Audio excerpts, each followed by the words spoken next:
Okay, let's talk about resilience. I remember interviewing you for my podcast, and it was fairly early on in the pandemic, and people were freaking out about, I can't find toilet paper, we can't get groceries, oh, this is terrible, the world's falling apart in the pandemic. And I look back now and I chuckle because your life experiences made that look like nothing. So just share a little bit of those early experiences as a refugee and how you developed that muscle of resilience.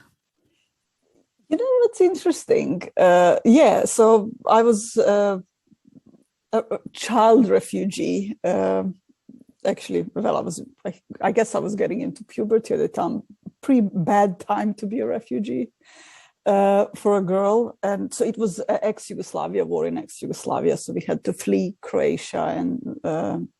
And so, you know what's interesting, though? Nobody thinks that they can do something or they can survive without something until they do. Yeah. And I remember doing a workshop on resilience a few months ago, and we do this little thing that we are going to do on our freedom course for senior leaders. And we put people in, we put out some questions, and then we put them in little groups to discuss it.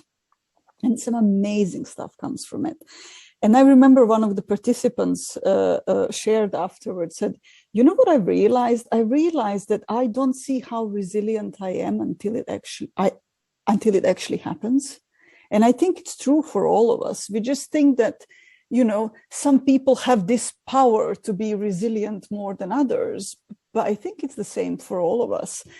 But recognizing it's what's important. Recognizing it that, looking through your past experiences and how you do things and looking into your intuition and how you deal with stress and knowing yourself makes it easier to take the leap.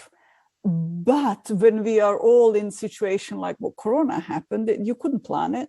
It just happened. A war for me when I was a kid, then moving into different countries when you moved to America, this is where resilience shows up. And I think the more we see it and the more we listen to other people who have had those experiences, it's easier to recognize it.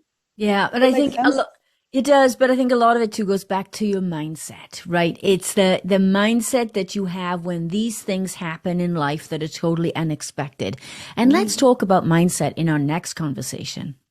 Let's do that.